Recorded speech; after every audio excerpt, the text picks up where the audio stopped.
don't get physical. I don't get physical. I don't get physical. I don't get physical.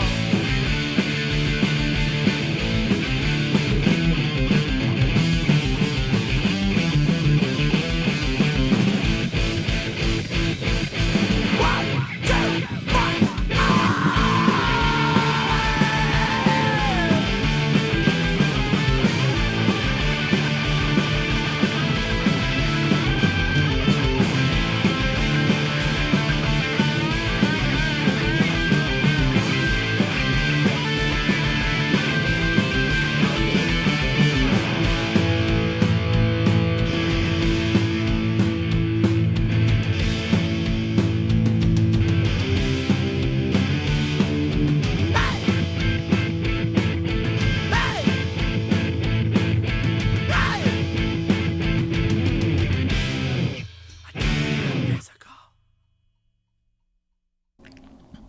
Hello, my dear friends and family. Operator Starsky here.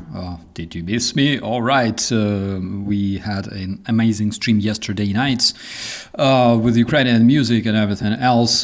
Tim Anderson says, half milk and half coffee here. I'll tell you this. Try like complete milk. Like you take a cup of milk, you warm it up just enough. Just throw coffee in there and sugar, and it tastes so good. I tried. Thank you so much, dear moderators, for being with us this morning. And as always, we have some very, very interesting updates. First of all, we have air alerts actually in Chelyabinsk Oblast. You can see like where Ukraine is and where Chelyabinsk is. It's further than Caspian Sea, like 2 times further, and basically near Yekaterinburg. This is so interesting. So yesterday Russians announced the air alert in that area. According to their message, there was information that they evacuated Russian personnel at the Russian factory Turbina. And also local citizens of Chelyabinsk reported that their internet fell down. How beautiful is that? The foreign minister of Poland, Pan Sikorski, said that he agrees with President Trump that there is no way to win the war without striking the Russian territory. That is why he supports the idea of sending Tomahawks to Ukraine. And also, yesterday, he brought a Russian Shahed to London, where this conference took place. We can see the terror Russian Shahed basically there. I believe it was one of those that were downed. Actually, this one, it looks like something between Shahed and Herbera. Wait a second. No, that's actually Shahed. That's actually Shahed, what I can say. Gerbera is a bit different. It has a bit different nose part. This one, like rounded one, looks like a torpedo on the front. That's Russian Shahed. Do we have... Trump is now weighing whether to allow Ukraine to use long-range American missiles inside Russia. A question to Poland's Deputy Prime Minister. I wanted to translate this for you and, show off that I know Polish language, but generally they already translated everything in English. Radek Sikorski, sitting next to his friend Tom Tugendhat, the securities minister in the last government. President Trump has been in his typical shoulder-shrugging, ambiguous way, saying he may or may not allow Tomahawk missiles, which are long-range missiles, to be used by Ukraine against targets inside Russia, and that could include Moscow. Would you approve such a move? Weapons factories, including drone factories, refineries, are legitimate military targets. Absolutely. And Ukraine seems to have found a weak spot and is already targeting these military facilities, military targets, with their own cruise missiles. Of course, Tomahawks have a longer range and a bigger payload, but I think the more pressure we put on Russia, the sooner Vladimir Putin realizes that he cannot win this war. President Trump has said already that you cannot win a war without hitting the enemy territory, and I agree with him on that. Yep. So the chance of actually seeing those missiles coming to Ukraine is growing. Besides that, we already have a solution for another problem when we realize that there's actually not many Tomahawks generally in the United States. We're talking about the possible reserves that can be transferred to Ukraine and allow Ukraine to strike distant Russian targets, all right? So we already solved that problem. We solved the problem with the platform for launching those those missiles, because as you probably seen in Oshkosh, that launching system was presented. So we already solved several key issues, and now the only thing we are expecting is those platforms and Tomahawks literally getting delivered to Ukraine. So Security Service of Ukraine detained former collaborationist who worked in the torture facility in Kherson. In summer 2022, this individual joined the Russian occupational forces. He was local in Kherson.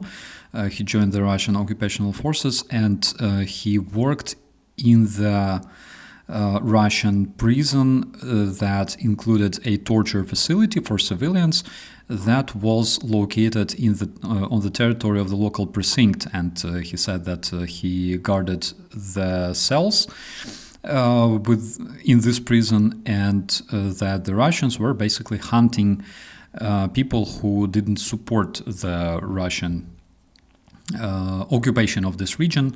So one more enemy is captured, actually, and his testimonies will be extremely important in all the future trials against the terrorist federation. One important message comes from Ukrainian representative in NATO, director of implementation of mutual programs of the Mutual Center NATO Ukraine, Valery Vishnevsky. He says that around 20th of October, Ukraine will have final tests for interceptors that will be intercepting the Russian gliding bombs.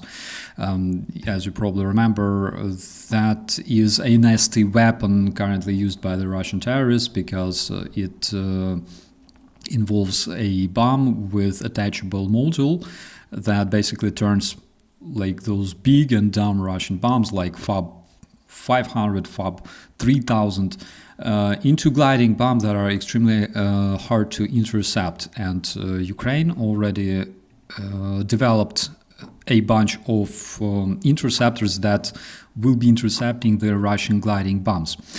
He says that together with NATO, we already had innovation innovation competition. And during this competition, they managed to receive drones that would intercept Shaheds. And also those drones are equipped with AI, and they modified those drones to be able to intercept terror Russian gliding bombs. So it is announced that the final tests will take place on the training ground in France. And of course, we will most probably expect a lot of Russian drones also incurring that area literally 4 days from now. The Minister of Defense of Ukraine talked to his American colleague about the successful deep strikes on the Russian territory. He said that we need to do more. We need to combine sanctions with deep strikes and pressure on the front. And generally speaking, you know, yesterday's meeting in frames of Ramstein was, I would say, very successful because we could see a lot of changed rhetorics. You could not compare what you heard yesterday to, for example, what our colleagues in the United States were saying in like March, April. According to Ukrainian Minister of Defense, in 2026, Ukraine will be able to produce 20 million drones if our partners help to finance it.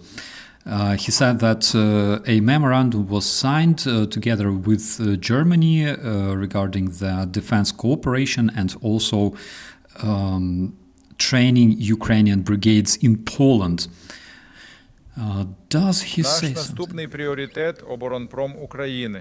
He says our next main priority is defense industry of До Ukraine. 2026-го зможемо виробляти 20 мільйонів дронів. Yes, he says that in 2026 Ukraine will be able to produce 20 million drones Якщо партнери профінансують. if our partners finance this initiative. 20 million drones is basically enough to keep the Ukrainian front line basically closed and inaccessible for the Russian terrorists. The question is, will the terrorist federation be able to produce, all right, let's imagine that Ukraine is producing 20 million drones, all right? Can Russia do the same? How do you think? Considering that Russia's budget is tinier than in Italy, and Ukraine is currently supported by 19 countries, as far as I remember, 19 countries signed the PURL program. That is basically a program for buying weapons from United States for Ukraine. And more than 50 countries of the world, including all the European countries, all the civilized world, are supporting Ukraine with their industry, with their industries, with their funds, with their military, with their brains. Will Russia be able to fight against them all? How do you think? I don't think that it's even worth talking about. So switching to a different update, we have actually a very interesting analysis of Pete Hegseth's speech during the Rammstein in Brussels. He actually, it is mentioned that he actually did a very, very big path. All right, he walked a very long way from USA changing priorities to USA doing what is needed. And it's a very, very big shift from, for example, what we could observe 8 months before. Second shift is basically rhetorics regarding Ukraine, because back then he would basically say all right, USA is dictating its demands, conditions to Ukraine, and Ukraine should agree. Otherwise, nothing will change.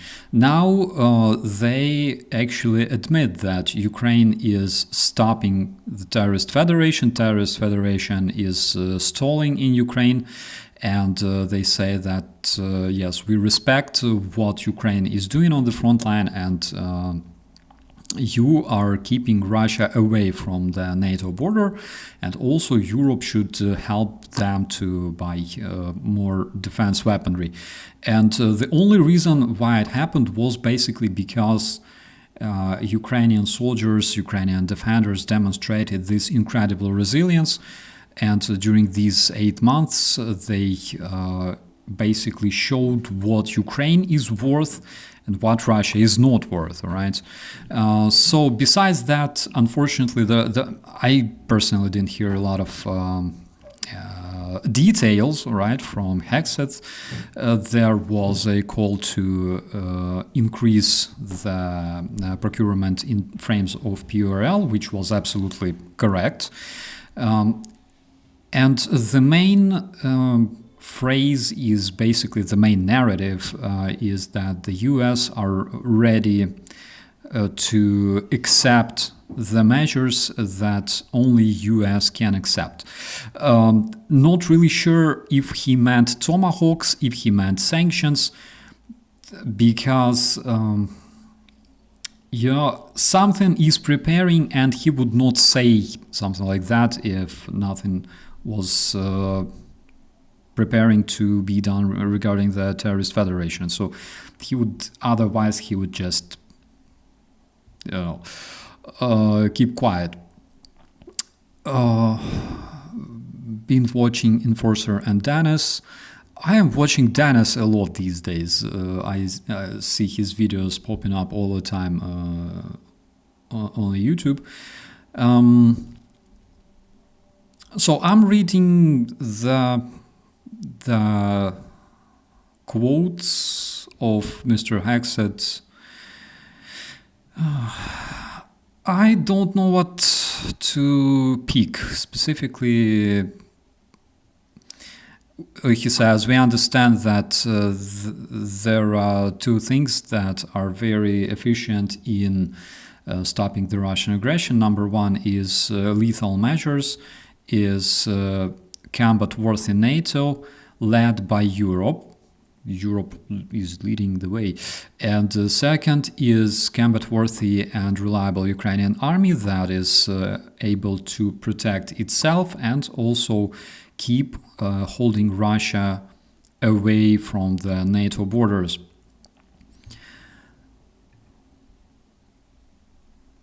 Do I think that this meeting yesterday was encouraging? I kind of do. First of all, because we didn't see and we didn't hear, like usual shit, all right?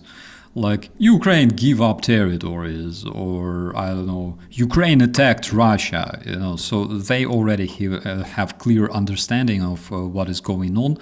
And by the way, big thanks for this to happen. Big thanks goes to our partners. Big thanks go to Italy, Poland, United Kingdom. Big thanks goes to the Netherlands and other countries who basically today work as a lobby for Ukraine in the White House, in the United States White House. So thank you so much. Thank you so much. We can see that together we can solve basically anything. Hexet is a moron. Don't feel bad if you don't understand him. I would say this. I remember his speech like 8 months ago in Germany. That was cringy as fuck, my dear friends. This one is like, at least they started talking in the right direction, which is already a big win, and it also tells us that whatever the terrorist federation does, Japan too, of course, 100%. We have so much in common with Japan, by the way. Whatever the terrorist federation is doing in terms of the informational warfare, in terms of their diplomats trying to bribe, or win American politicians, nothing works much. Nothing works much. So, switching to the rest of the updates, remember a couple of days ago we talked about the one-time payment that, for example, Russian degenerates who joined the terrorist army received from Russia, and we were talking about like $30,000 per man. So basically you sign contract, you receive $30,000 and then you die. And we talked that in different oblasts of the terrorist federation, there were cases when they started to shrink those payments, right? So currently Ulyanovsk Oblast also joined the trend, and they changed the one-time payments from $2.1 million, which is roughly $21,000, to 500,000 rubles, which is roughly $5,000. Basically $5,000. They decreased the payment 4 times. And also in Samara Oblast, this payment was decreased from, again, I believe the starting price for Russian life is around 3 million rubles, right? Like it was all these years previously. And now in Samara Oblast, it's basically $4,000. That's interesting. And yeah, yesterday during the stream we had opportunity to check out these amazing leaflets that terrorists are throwing when they send their drones to Ukraine, and they thought that, like, if you say that Ukraine doesn't exist, it will have some kind of demoralizing effect on Ukrainian soldiers or Ukrainian civilians. I am lost here because generally I considered Russians more cunning, more innovative in terms of the informational warfare. Like literally they say like your country doesn't exist. So fucking what? I don't know. It reminds me when in 2022, they sent those Russian conscripts, Russian Spetsnaz from HOSTOMEL and through Bucha to find a way to invade Kyiv. And basically, remember that huge column that was burnt on the Vokzalna street in Bucha, and basically all those healthy Russian men, young Russian men, 20 years, 25 years, they were literally burning and dying in the Russian BMPs and BTRs, ambushed in an extremely stupid way. At the same time, the Russian talking heads on the TV were saying that Russian army is already fighting, in the outskirts of Lviv, and basically very, very soon we will take Berlin. That's like the same shit, all right? I don't really understand what exactly they try to achieve by spreading that stuff. And again, one thing that I mentioned yesterday on the stream was that here, for example, they produce, all right, they produce different leaflets addressing, for example, Ukrainian President Zelensky, because Russians believe that they can actually sow these discords between Ukrainian government and Ukrainian population. Ukraine doesn't recognize authorities on the first place, all right? Like, we only obey authorities because we need our country to run. We need our country to function, all right? That is why we have, like, commanders, we have bosses, we pay taxes and everything else. But generally, Ukrainian people, we are natural-born anarchists. This is something that is in our blood. I don't necessarily like it myself, as a former cop. I enjoy law and order, but the reality is Ukrainians are naturally born anarchists, and when they try to sow discord, when they say that, I don't know, like, oh, President Zelensky, you're dictator, Kyiv regime, or whatever they say, we go like, so fucking what? What are you trying to say? Unlike Russians, Ukrainians are not fanatics of our government, and any Ukrainian will tell you that. We are not fanatics, all right, of people who we elect to rule us. Russians are slaves of their Tsar. They worship Putin, they worship all the Russian oligarchs, everyone who is rich, because Russians dream to live like that. They don't have a fucking sewage in their house, but they look at Putin's palaces and they worship that shit.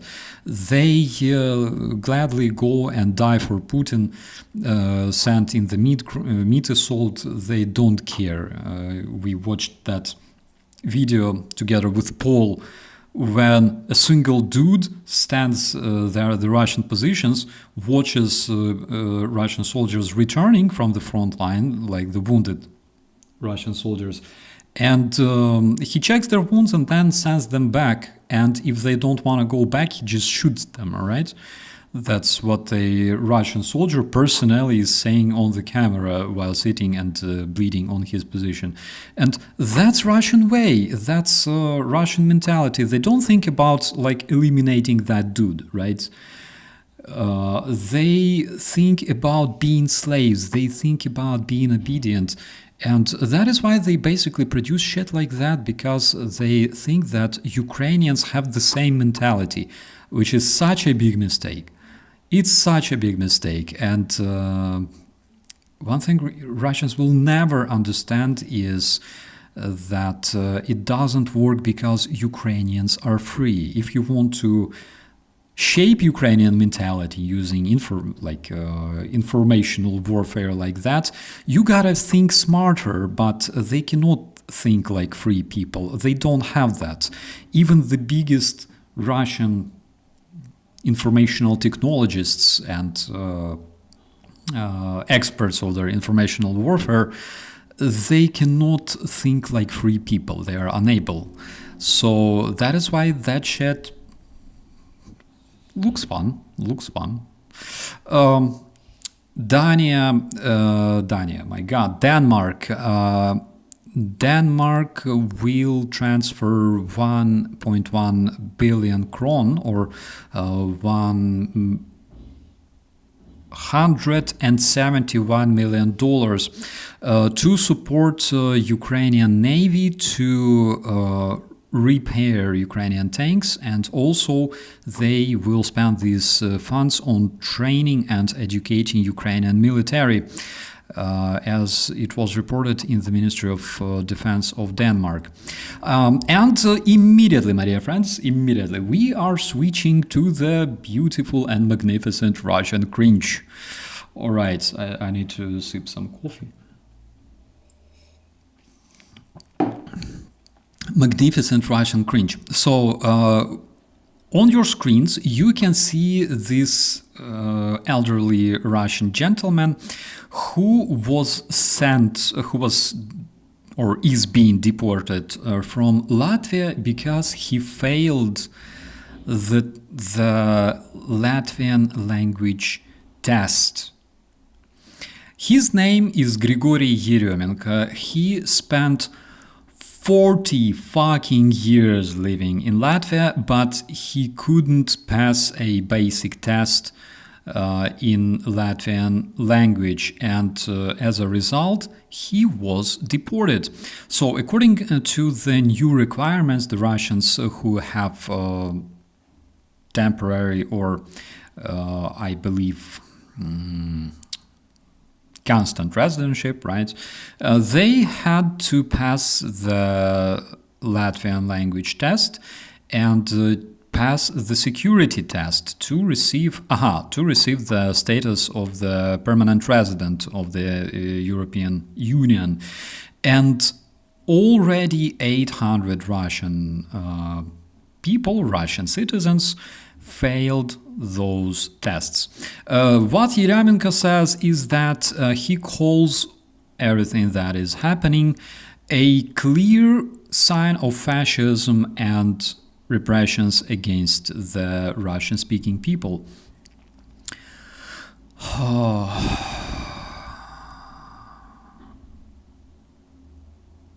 I really want to hear your thoughts on that, my dear friends, because if you live 40 years in a foreign country, there is a high chance that at least you know the language, on a level that you can just go to a grocery store and buy your fucking vodka, all right?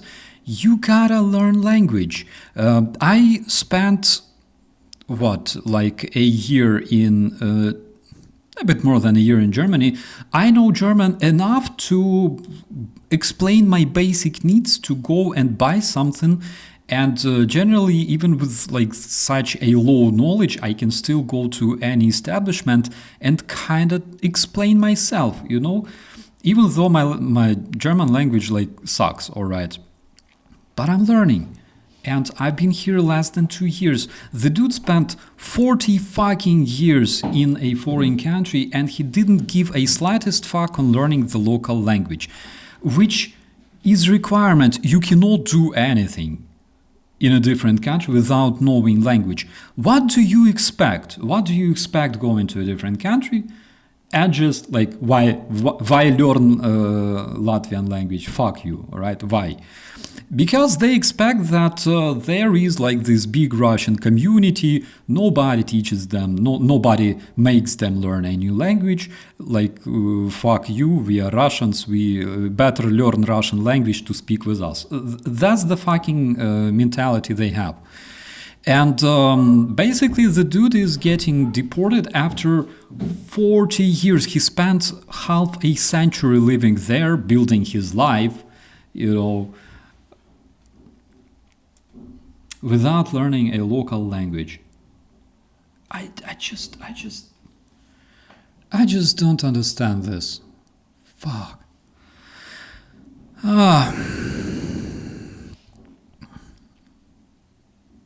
One of the clear signs that Russians are chauvinists and fascists is that they refuse learning other languages. They literally refuse.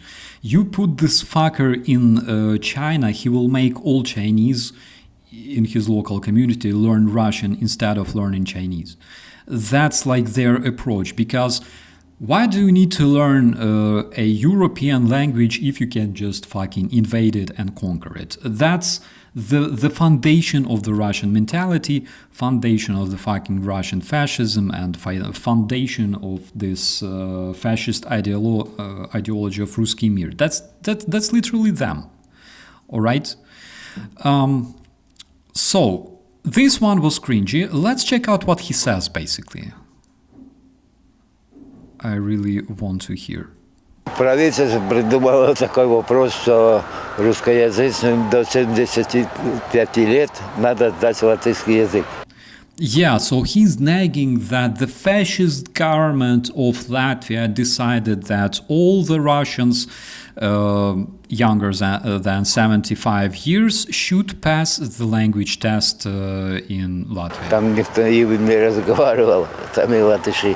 Документация была на русском и на латышском, но в основном общение, особенно Рига, только на русском.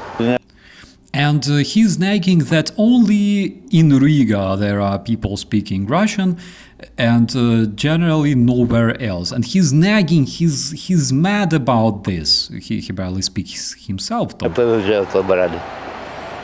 И пенсию блокировали. Yeah, and he's nagging that they revoked his residency, blocked his pension. The fuck was receiving pension in Latvia? Now I understand why he's so mad, because basically now he has to return to the Terrorist Federation. Of course, it's a big question if he will be receiving pension in the Terrorist Federation, but if he will be receiving approximately $230–250 a month. Все, я уже 1,5 года без пенсии. Yeah, so he says, I have to survive like 1.5 years without pension. Fuck. Gather all your fucking bottles and bring them to, I don't know, a local grocery store, and you will be happy. You will have enough to buy bread. Or better, learn the language. Oh my god, guys, I cannot understand this. He lived there 40 years. He spent 40 years in a country without even having a slightest thought about maybe I should learn like Latvian language. I have no idea. I don't understand how it works. But of course the fuck is now screaming that the fascist government of this fascist Baltic state, you only do this because you hate Russians. Yeah, of course. Hello Jay, how are you? I hope that everything's fine. And we gotta have a stream together sometime, because there's a lot of things to discuss. Like, for example, this fucking asshole. My god, I'm not accustomed to swear so much in the morning, but that's just so fucking ridiculous. I don't have words to describe what I feel. And by the way, such fucks were populating Ukraine, all right, in places like Crimea, for example, in places like Donbass and other cities, by the way. And when Ukraine became independent, the same motherfuckers didn't learn Ukrainian language either. In 30 years. And after that, they were saying, oh, like Ukraine is repressing Russian-speaking people. For real? Oh...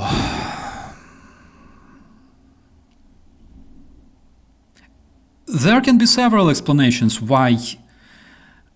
Check out Russian from Switzerland earlier today. I will. There are several explanations basically why Russians don't learn other languages, why they refuse doing that.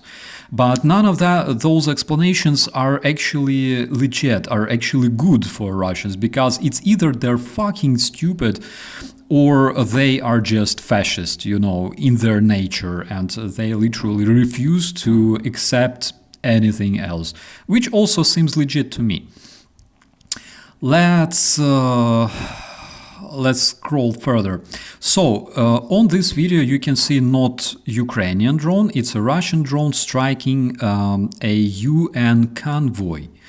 And Russians are actually bragging about it, because if you check out the footage, you can see that here, for example, this truck has, oh my god, has a UN marking on it, right?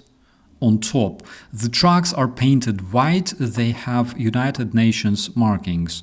On top of them, specifically for the Russian drone operators, all right, but Russians keep striking them. And Russians are actually so happy, they're so proud to show that in their social media, like, look, we hit the United Nations convoy. So this video comes from numerous Russian monitoring channels, different Russian communities. They say that this humanitarian convoy has been hit in Kherson Oblast, and it's obvious that everybody had a clear understanding of what this convoy really was. So, switching from this update to something I would say a bit Starsky, don't sleep. I don't. I really don't, my friend. Switching to something cringier, all right? Because if we're talking about Russians, of course we talk not only about gore, death, terror and shit like that, but we also talk about plenty of cringe, because they cannot exist without each other. So instead of generators, Salihard, Russian city of Salihard, sent to the Russian soldiers 2,000 of deer furs. Furs coming from those beautiful creatures.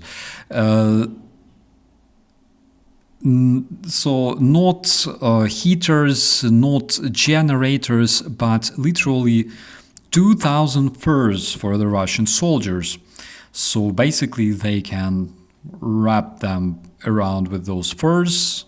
I don't know, if they want to correspond to the image more, they can of course build a bunch of spears, you know, dance around fire and do other ugly shit, but this one is kind of fun. So the press service of the city of Salihard, I don't even fucking know where it is. They stated proudly that it's not just warm things, they are vital and important element of getting warm. The deer furs not only mask you in the field, in that environment, but also keep you warm.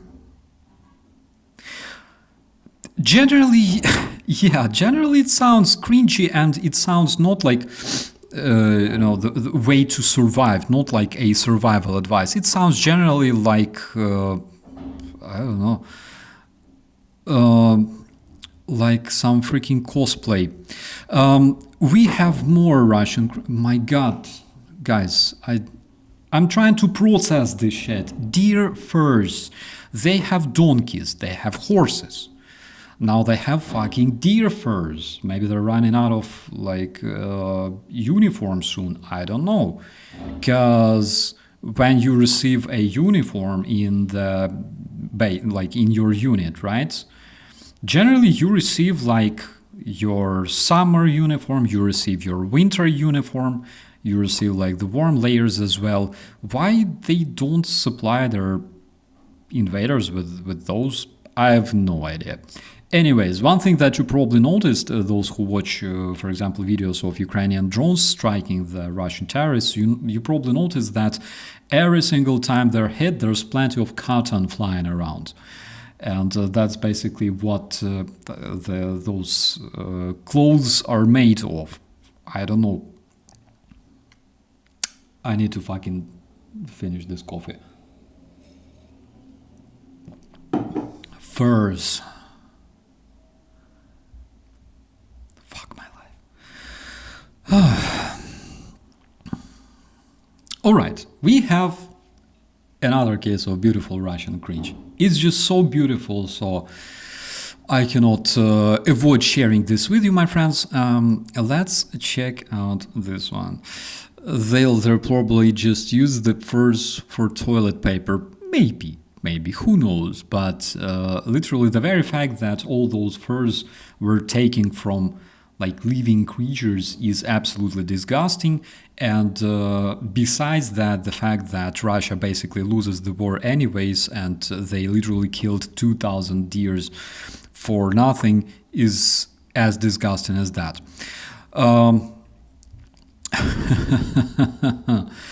So we have Russian imperative, all right? It's a Twitter account, and the dude says, I don't understand where those Ukrainians... he's like a Russian degenerate, all right? He says, I don't know where Ukrainians found that victorious copium regarding the fuel deficit at the gas stations. I passed half Russia in 2 weeks on my car. We have fuel everywhere. You can fucking drink that fuel. You can put it on your head and shit like that. I went to Twitter, collapse. We received like 1 glass of fuel showing our ID per month. Are you fucking nuts there? Like that's live language from the dude, all right? So you fixed what you remember, all right? You recorded what he said, all right? So his next message, he says, holy fuck, I left my car at the gas station and I walked to the job because I was late. Maybe somewhere, but we don't have the 80th fuel at all. And at the gas station, they told me they will bring it during the day. Ukrainians made it up. We have fuel, we have everything. Russia is so rich. Fuel crisis. I traveled from Vladivostok to the fucking Kaliningrad, like fuel everywhere. But unfortunately, I had to leave my car this morning and walk to the job because they don't have fuel. But Ukrainians made it up. Reality check, my friends. As James says, fuck around and find out. There's real life, and basically this is what they deserve. I really hope that he got late to the fucking meeting. I really fucking do. This is so beautiful. Some other good updates coming from the Ukrainian representatives. They say that yesterday the 100-year cooperation agreement between Ukraine and the United Kingdom was ratified. All right. he said that the chief of the Ukrainian parliament, Ruslan Stefanchuk, said that this agreement is a historical moment of expanding our political trust and strategic partnership and unbreakable friendship between Ukraine and United Kingdom, which is something absolutely beautiful. Like I would never imagine my country becoming close partners and allies with United Kingdom in like 2008, but 17 years from that, yes, that's absolutely amazing. Fuck, I keep thinking about that, dude. It's like, fuel. We have so much fuel. We can drink the fuel. We can fucking pee with the fuel. Russia is so rich of fuel. Karma is a bitch. Karma is such a bitch. All right. It is reported that only in July, August of 2025, these amazing drones that are called Stinger have intercepted approximately 900 Russian Shaheds. Probably not only Shaheds, probably also Gerberas and other drones. And according to the developers of those drones, they are equipped with artificial intelligence, and they can also fly with the speed of up to 315 kilometers per hour. 315 kilometers per hour, that is roughly 160 knots, which is good.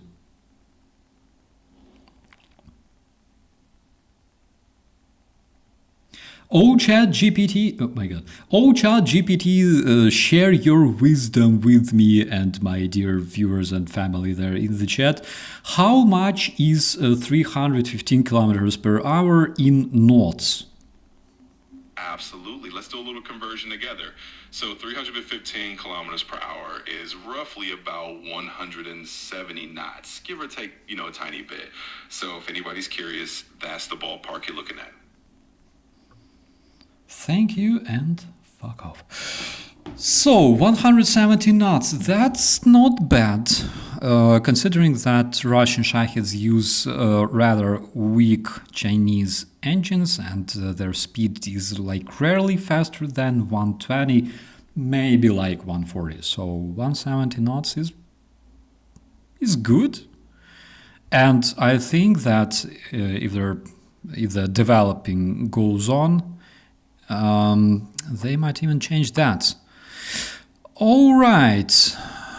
United States, specifically the Minister of Finance of the United States, Mr. Bessent, said that very, very soon the United States will publish pictures that were delivered by Ukrainian government, where you can see Chinese details and components used by the Russians to build their drones that attack Ukraine. That's very interesting. So currently we know that Trump introduced some incredible tariffs on China, I think something like 500% or something like that. And also yesterday Donald Trump stated that Prime Minister of India Modi promised him not to buy Russian oil. Let me know in the chat. Like I completely welcome, such initiative, but let me know in the chat, my dear friends, who literally trusts Modi that he will not be buying Russian oil from the terrorist federation. Who honestly thinks that Modi will not do that, all right? And speaking about good news, all right, we can ask ChatGPT what is the terminal velocity of an unladen sparrow. I will, Jason, some other time. We have this beautiful map that was published actually yesterday, and we can see the paths of Ukrainian drones that were yesterday launched at the Terrorist Federation. We can see that Ukrainian drones were traveling to Zheleznogorsk. What the hell is that? Is that... so this is Kursk. This is Zheleznogorsk, Klintsy here. They were traveling through Belgorod to approximately towards Lipetsk and also all the way to like Marshansk, Kamenka, Saratov, Volgograd. I believe that they were heading to like Volgograd. They were heading to the Caspian Sea as well, targeting the Russian facilities in this area.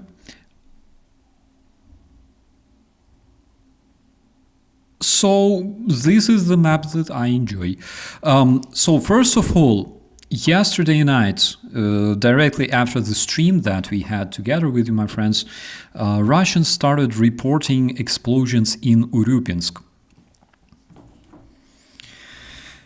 Oh, I gotta check this one.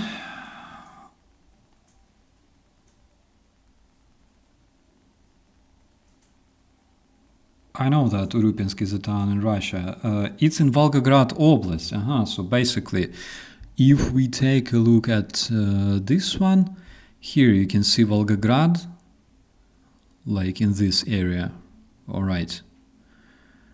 So the distance is approximately like 500 kilometers, something like that. Around 5. I can be wrong. I know that, for example, from here to here, in like Chechnya and everything else, there's approximately 1,000 kilometers. So this must be around 500.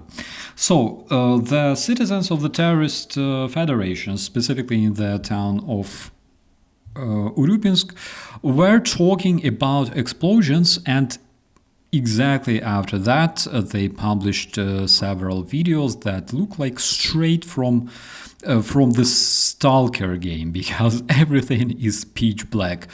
So yeah, there we can see something that looks like all those flashes on the horizon.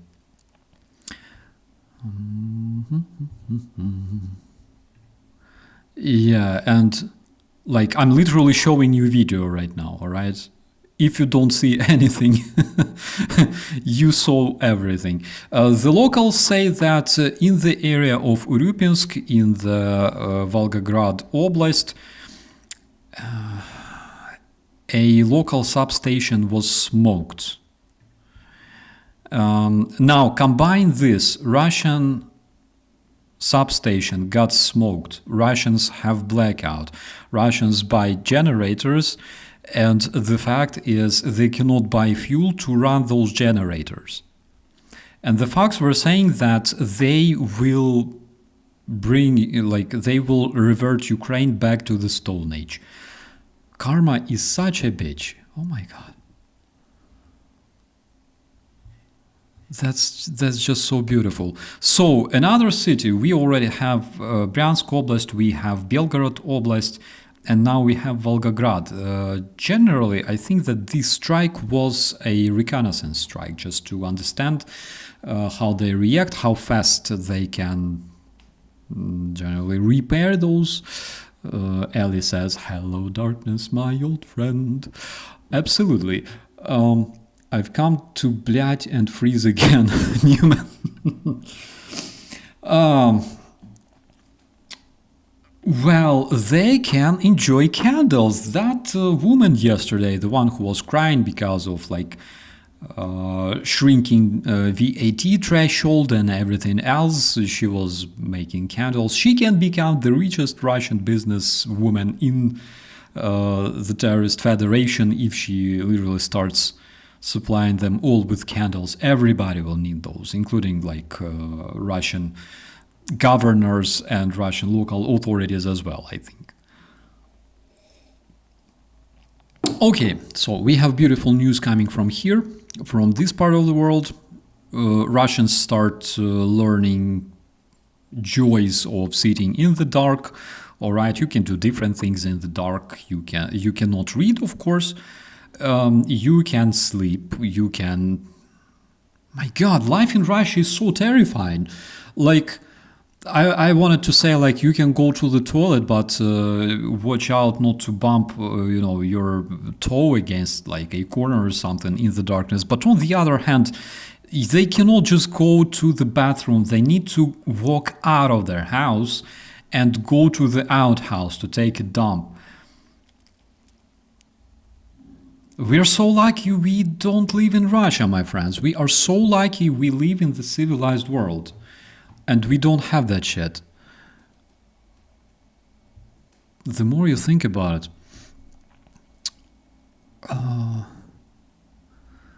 Babushka was generators again. Absolutely.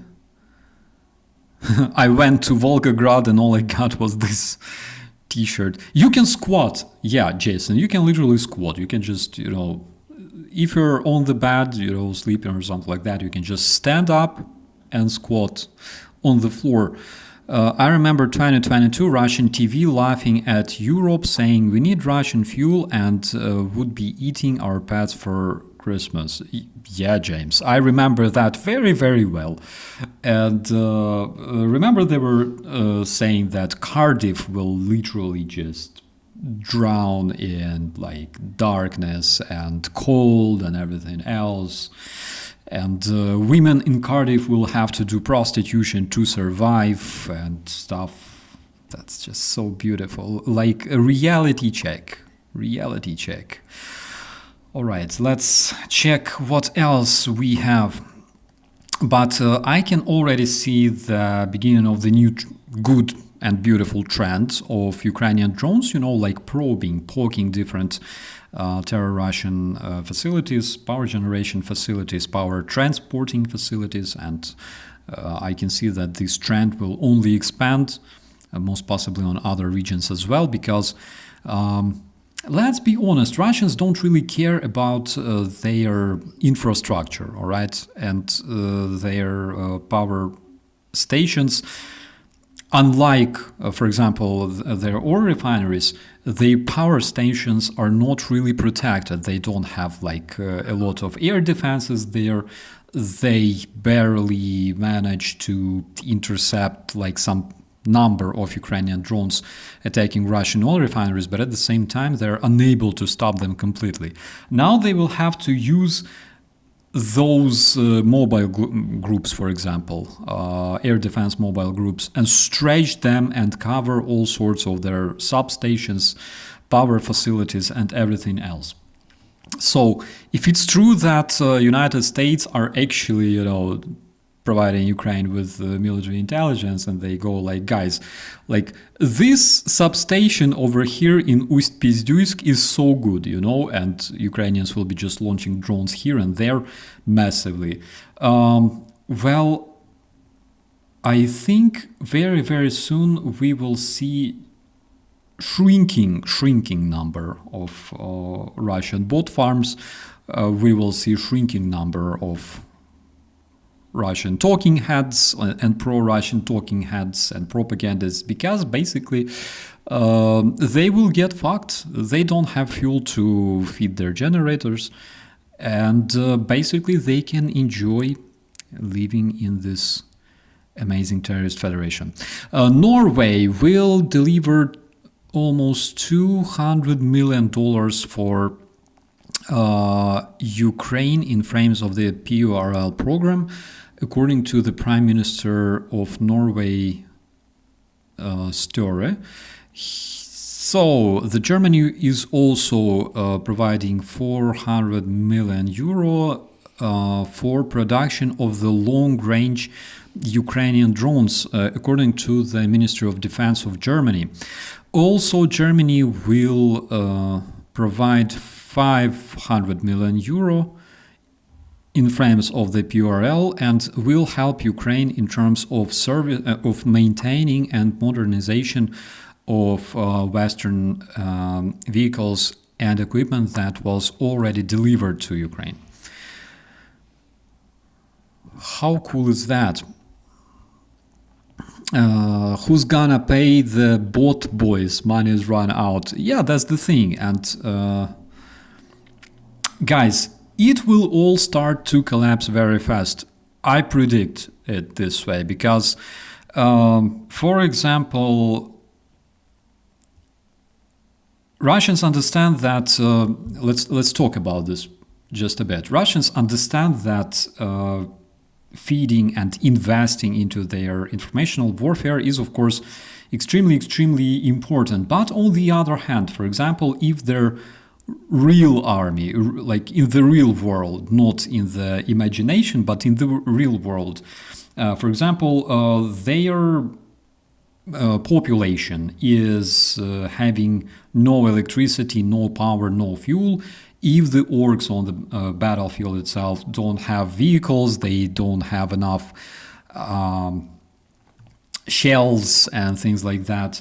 If their offensive in Ukraine is collapsing, if the people are starting to like protest in different cities, which we could see, by the way, in Vladivostok recently, when all this shit happens, will Russia still be investing a lot in their informational warfare? Will they be paying to fucks like Team Pool? Will they be inviting Tucker Carlson, to make some more amazing reports from the Russian subway? Of course, I think no. All right. They will be trying to save whatever they have, collapsing frontline. Maybe they will try to stop their people from protesting and things like that. So they will be shrinking those budgets. If they already shrink the budgets for the Russian recruits, right, that initially would receive $30,000, now they receive like $4,000 for signing the contract. So if they shrink the like such payments like 5 times, like 6-fold, will they keep investing in the informational warfare? That's a very interesting question, actually. All right, let's see what else do we have. According to the Russian media, Kyiv, together with the British MI6, is planning sabotage involving Ukrainian and apparently British troops into the bordering regions of the terrorist federation, according to Alexander Bortnikov, who said that, according to FSB, Ukraine, together with the United Kingdom, are developing new attacks on the critical infrastructure of the terrorist federation, involving UAVs, the unmanned naval drones, and also combat divers. I don't understand, like, what's the disadvantage of that? Like, why are they mad? What's wrong with that? All right. Besides the fact, of course, that all that is only happening in their imagination, but generally, I don't think nothing wrong about that. So, Tula correspondent Georgy Kashirin died on the war in Ukraine. Actually, I believe I saw this one many times on the Terrorist Federation State TV. He's from Tula, and he was a radio journalist, author of multiple reports, which basically means that in Russia, where you don't have freedom of speech and where you don't have independent media, where you cannot speak what you really think, this means that he was a professional Russian propagandist trained in the best traditions of KGB, Pravda, and all that fucking crap. So he became a better Russian, all right. In Ukraine, I think we can, like, drink coffee. I don't know.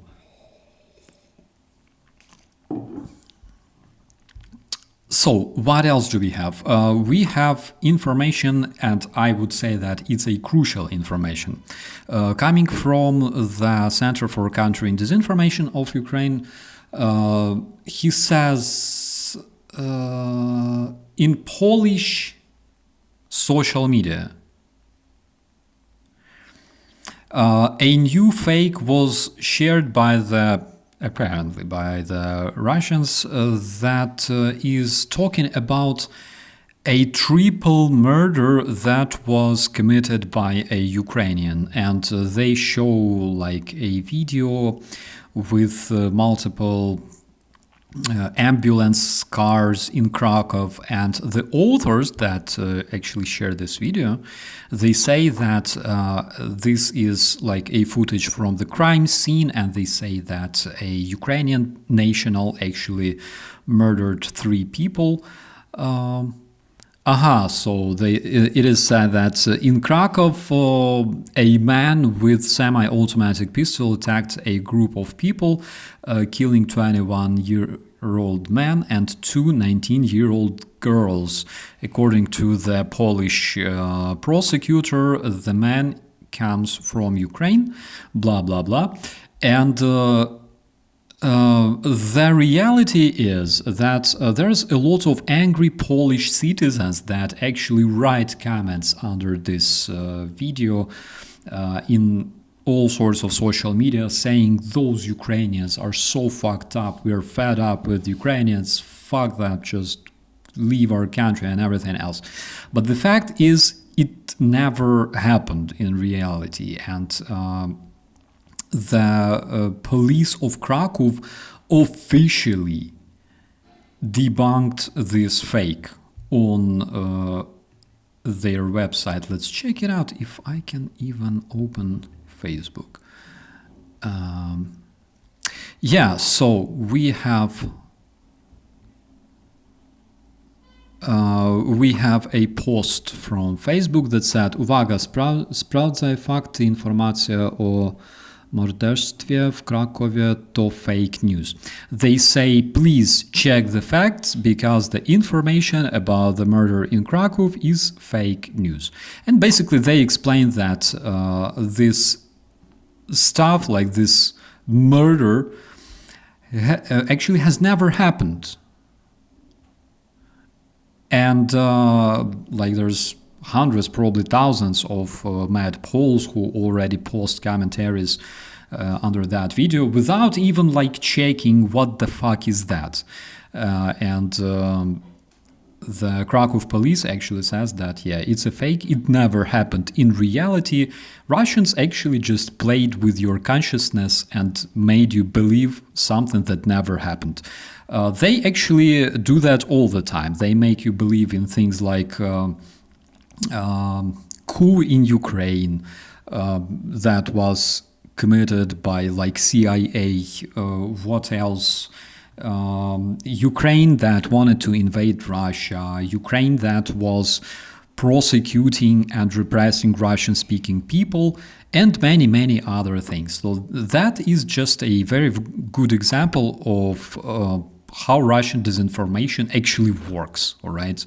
They make something that never existed, that never took place in the real life, and they play with your emotions, making you actually believe that.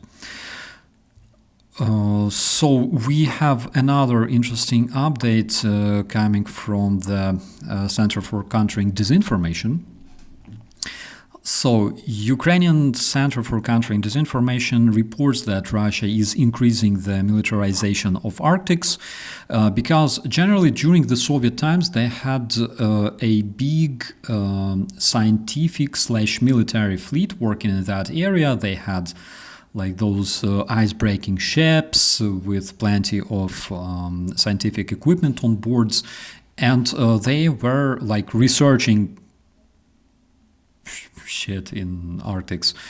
Currently, they kind of do the same. They want to expand their presence in Arctics. That is why they already test their submarines, subsurface platforms, like the one that Ukrainian hackers snatched, right? like that one. And also they activized their naval maneuvers not far from Alaska. And we all understand why they do that. So they are turning the Arctic Circle into their tools of hybrid influence, from informational campaigns about the stabilizing role of the terrorist federation in the Arctic Circle to the infrastructure with double purpose that can be used for conducting intelligence and also Russian military logistics. So speaking that they are like developing the region, they are actually legitimize their military presence and pressure on the security of the United States and Canada and other allies in that area. But at the same time, the representatives of the Russian Ministry of Transport report that they are falling behind the deadlines in terms of building the fleet, expanding the fleet for the Russian Arctics, all right, for operating in that area, because all of the Russian fleet, and specifically that was built in the Soviet times, is extremely old and outdated. That's one of the reasons why they're falling behind the deadlines, and also because of sanctions, the logistical chains are kind of broken, so they need to find ways to evade sanctions as well. And besides that, my friends, we have kind of Russian cringe in the next one. That is actually not as cringy as sad, I would say, because Russian orc is filmed a Russian donkey wearing a body armor and a helmet, and generally they think it's funny, all right? Ты с какого подразделения? He goes, "Hey donkey, which unit are you from?" Иди сюда, иди. Ты с какого подразделения, родной? Yeah, he talks to the donkey. He asks, like, which unit are you from? Ты штурмовик? Или тыловик, да? He asks, are you an assault trooper or are you a rear trooper? And Трону я тебя. Вот это. like, how do you like that? They fucking put a helmet on top of the donkey's head, and it looks so like. I honestly, I cannot call it a Russian cringe, because that is literally animal brutality right there. All right, and they completely understand that if they keep using that donkey, eventually this donkey will also become a target for either a drone or an airstrike. Because this donkey is generally used to deliver Russian supplies like water, food, and also Russian ammunition to the Russian positions. So, for example, they send a bunch of men into the meat assault. Eventually, after several hundred Russians are dead and one of them is digging a trench, this donkey is used to deliver supplies and expand the trench into a position, right? So they are basically used to deliver more weaponry and more supplies for the Russian terrorists, so they could keep advancing. I feel worse from thinking that donkeys will suffer than I think, when I think about the Russian invaders. That's literally like everything you wanted to know about what Russians think about, do the Russians love their children too? Guys, look what they do to the animals, all right? They are just, they're not even human, I think. Okay, we have another cringy video, and actually I don't really want to show it all because it involves a lot of a lot of gruesome footage, all right, but maybe I will be all right. Yeah, you don't want to see this like full video. But what I wanted to show is that actually in that video, Russians were spotted using crutches. So during such an attack on the Russian invaders, crutches were recorded. Ah, there, you could see it, right? Over there, all right. So, crutches spotted. What the hell are Russians doing with the crutches on the front line? So basically they just take the wounded, injured Russian soldiers, they give them like more ammo, and basically they send them on crutches to their position, because in Russia nobody gives a slightest damn if you're dead or alive. It's better if you're like not alive, of course, because Fuyuma, I liked orc puzzle pictures.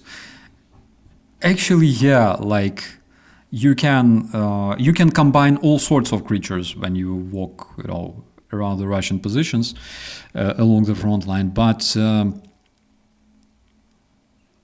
Russians sending orcs into the meat assaults on crutches, and after that they will be like telling that I don't know, Ukraine is forcefully mobilizing, people in the army. Fuck, are you serious?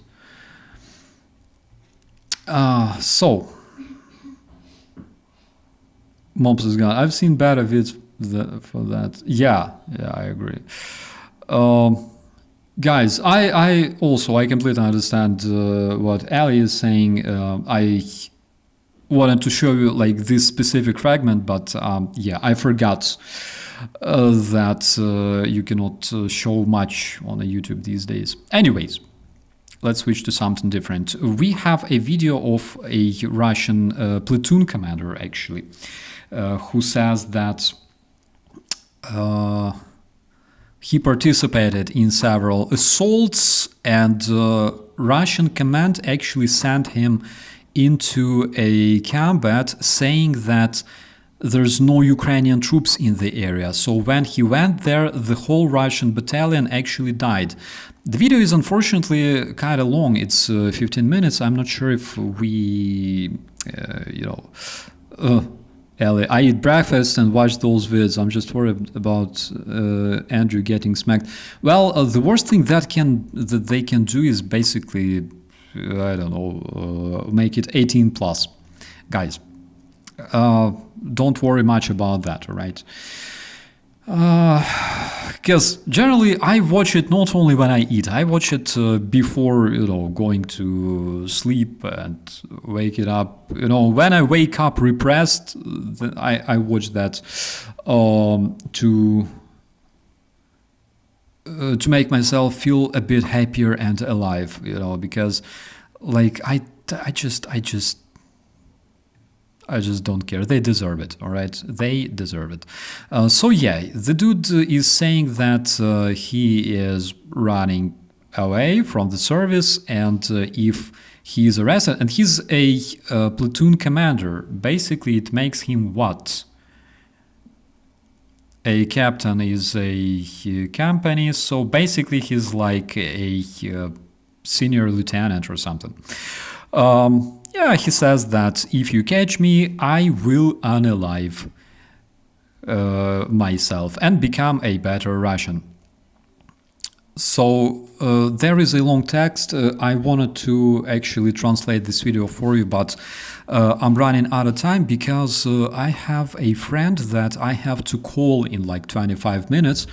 We will be trying to speak Ukrainian, all right, with my friends. I promised, so I have to keep this promise.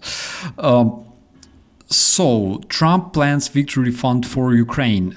According to the Telegraph, Trump is planning to establish a fund, a charity fund, and the income from the Chinese tariffs will be used for Ukrainians. according to this plan. We will see if it works. We will see if it will even be established like that. Mark Rutte after Rammstein, but generally the idea, I don't know, the idea is not bad. On the other hand, I don't know how exactly it will work. Anyways, Rutte after Rammstein said that 19 countries are ready to provide Ukraine with the military aid. He said that we had 19 countries that basically unilaterally unilaterally announced that they will be helping with aid and defense for Ukraine, especially in frames of PURL and other initiatives, but also in the bilateral format. Pete Hegseth also said yesterday that in case the war in Ukraine is not approaching the end, the United States are getting ready to use their influence against Russia. I have no idea what he meant, and generally speaking, all right, let's be honest. I like the rhetorics, all right? I like the change of rhetorics. I like the fact that they don't say that, why don't you wear suits? Why don't you give out Donbass and Crimea? Why don't you give up Kherson and like Donetsk in return for peace? I am happy that they're not saying like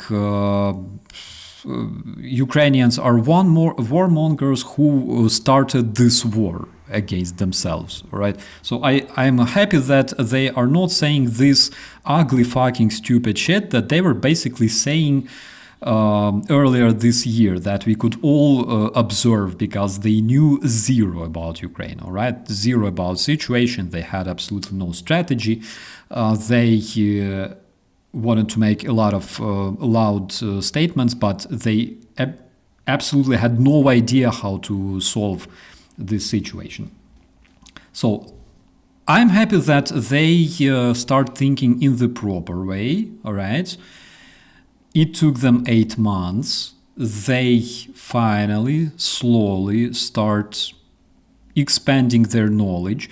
I can see something very important. I can see that Trump actually receives information coming from Ukrainian frontline and also coming from inside of Russia. So he receives more or less reliable information on what is happening. Something that, for example, when he tells the numbers, they kind of correlate a bit with, for example, the numbers I know, right?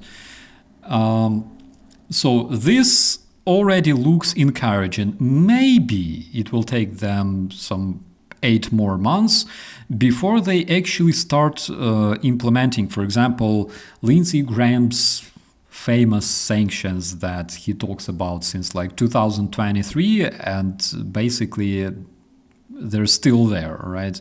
Lindsey Graham, I love this man, all right, he's absolutely incredible, he's supporter of Ukraine and everything else, but let's talk about something else, that than sanctions that you cannot implement since like 2023, because that's like already boring, all right? People need something. In Ukraine, we don't like to spend time on shit, all right? It doesn't work. Let's just stop talking about it, all right? Because it's irritating, it's annoying. So maybe it will take like maybe 8 more months for them to do actually something, maybe less, but despite changed rhetorics, I can still see no real changes, no real steps like introducing sanctions, no real steps like introducing tariffs on the countries that trade with Russia. Nothing like that is being implemented. And that means that basically since January this year, since February this year, nothing changed much. So if the military intelligence works, I give my thumbs up, sincerely. If the Tomahawks are delivered to Ukraine before the end of this year, which I highly doubt though, I will give an even more thumbs up and I will be incredibly impressed. But at the same time, what actual changes do we see besides talks? Please let me know in the chat. Maybe I'm like missing something, all right? I mean, like, maybe there are some incredible changes that were introduced and I'm just dumb and I cannot see that. I'm blind. You know, please let me know, because I literally, I don't know what to say. I don't know what to say. United States were sharing the military intelligence with Ukraine. Of course, in the beginning, in like January or February, they stopped sharing military intelligence, which resulted in Ukrainians having to withdraw from the Kursk Oblast of the Terrorist Federation, and then the military intelligence was restored, all right? So that's something that I remember. Anything new? Anything like crucial, you know? I don't know. Maybe I'm lost, all right? Maybe I'm just stupid. Just let me know in the chat, all right? Maybe they already provided Ukraine with something extremely important and decisive, you know, and we will have like this war finished like tomorrow or like at least next year.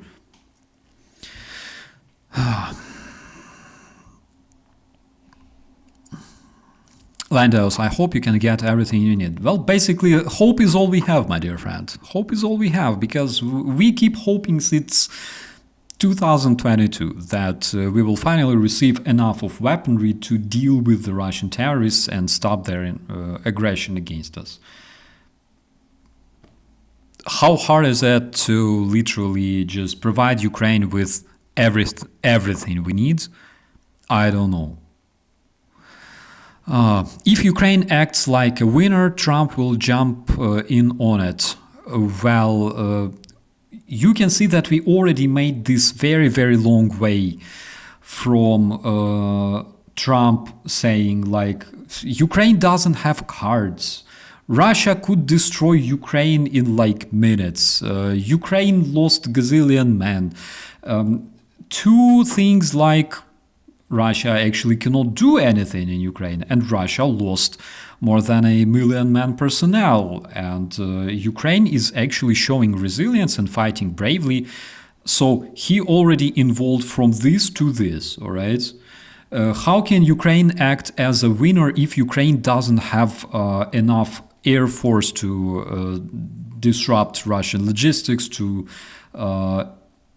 obliterate Russian positions, to establish complete dominance in the air, to make sure that Russians cannot even launch their attack aircraft? I'm not even talking about the Russian strategic aviation, which, by the way, remember the Operation Spiderweb, that absolutely brilliant operation when Russians lost like 1/3 of their strategic air fleet instantly. That was absolutely beautiful.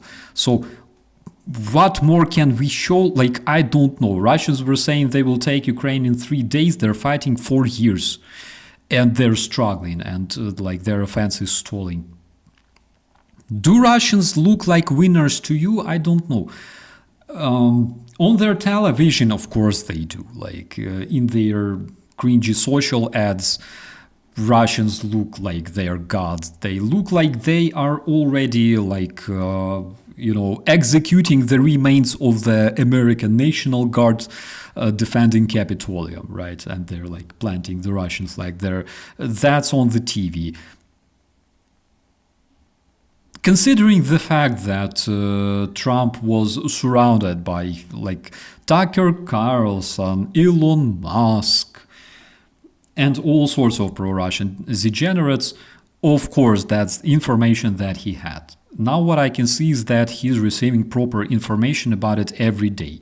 Some specific person is reporting to Trump every morning, delivering him the facts from the Ukrainian battleground, this is what I see, at least, all right? Because all of a sudden, at some point, he started talking the facts, all right?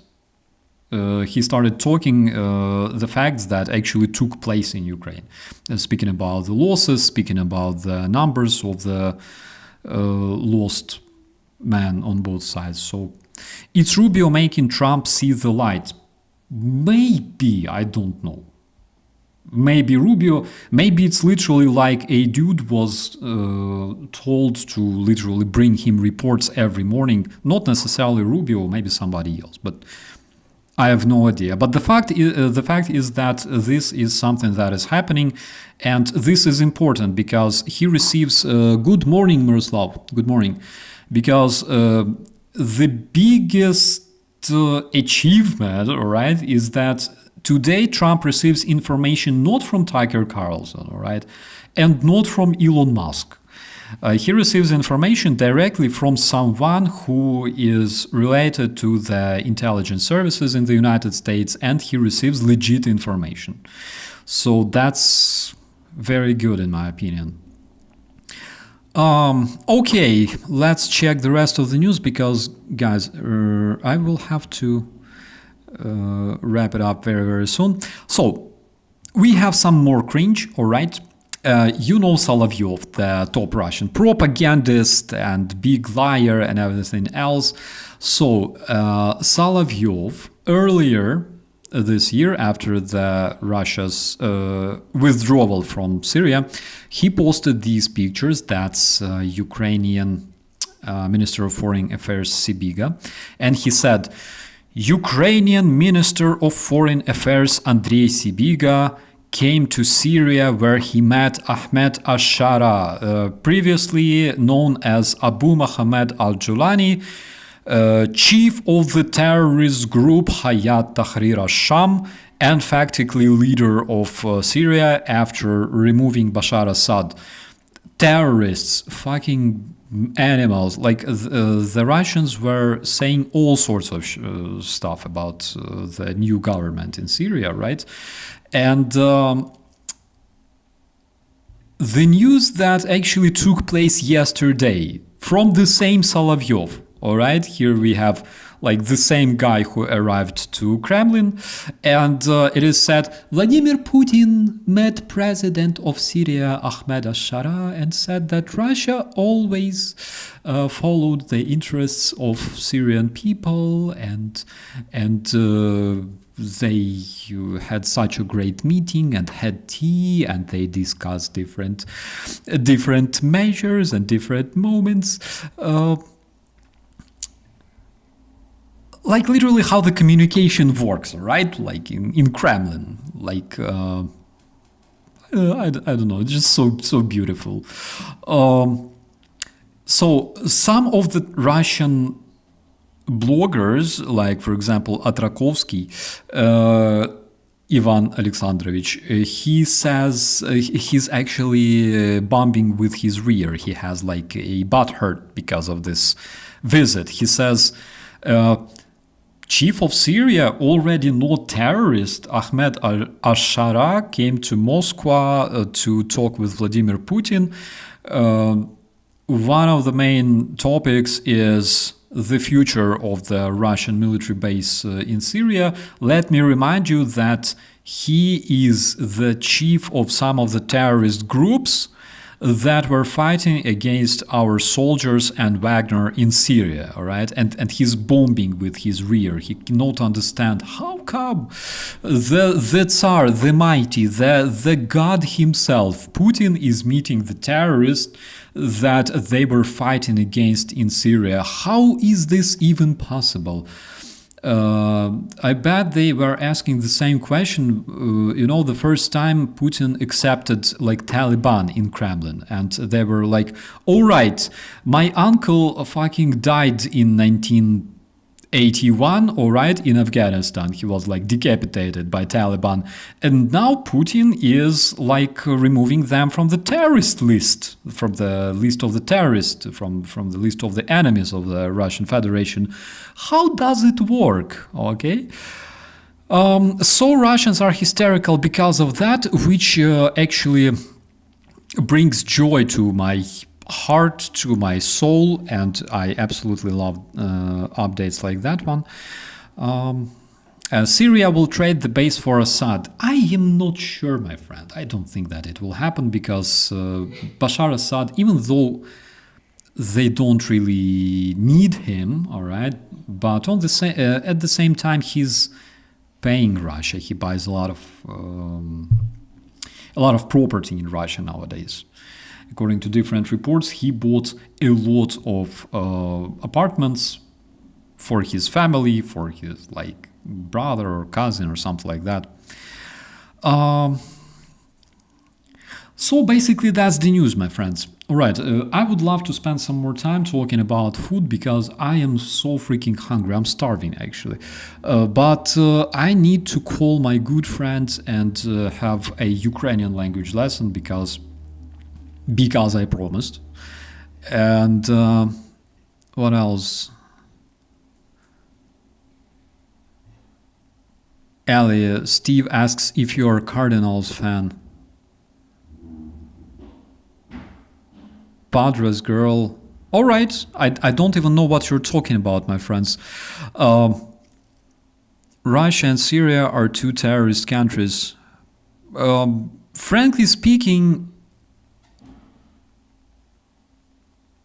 when you want to be a friend with Russia, you cannot be a friend with Russia if you are a decent person, all right? You definitely gotta have something, shady in your background. Steve, you were asking about slingers. I made screenshot yesterday, but I literally slept tonight, so I didn't check that one. But I remember about your request. I really do. Per, it's almost lunchtime now. Absolutely, it is. But technically, it's still morning in Germany. It's 11:53. So, Ellie, baseball. What is baseball? Don't unsubscribe, please. I just don't know. It's so interesting, by the way, that in Europe, baseball doesn't exist at all. I'm sure that we have some stadiums here and there for playing baseball, but generally it's just so alien for people here. However, I think it could be something popular with proper marketing, all right? For example, rugby or what you call American football could become extremely popular in other countries. In Ukraine, one of my friends was a battalion in the patrol police. In the patrol police, and he was a player of a local rugby team. All right. So we had that in Ukraine. I actually wanted to join, but they told me dude, don't even fucking try.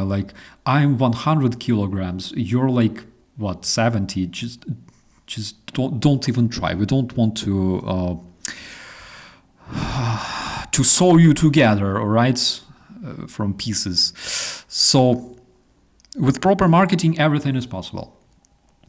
It's basically like with football, not with American football, but with football, with what you call soccer.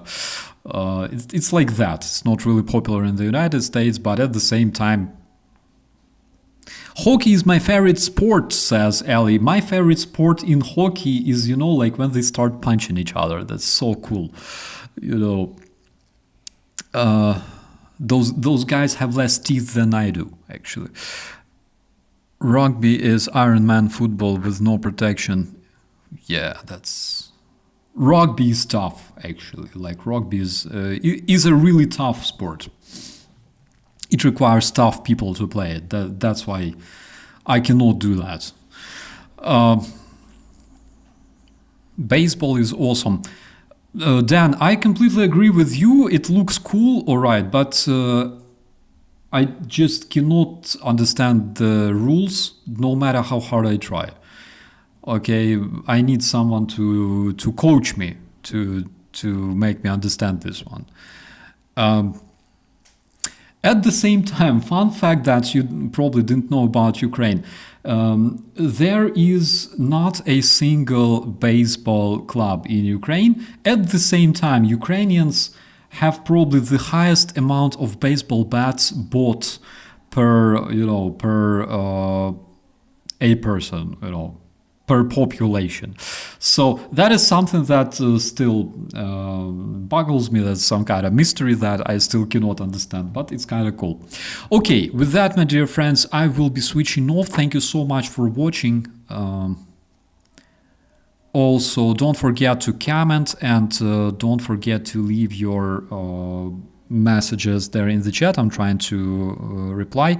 2 Ukrainian sumo wrestlers are doing great, very popular in Japan. Yes, that's the case. I remember I saw one of Ukrainian guys that are not popular, but known at least in Japan, the sumo champions. Actually, they're impressive. Okay, my dear friends, much love to you. Thank you so much for your support.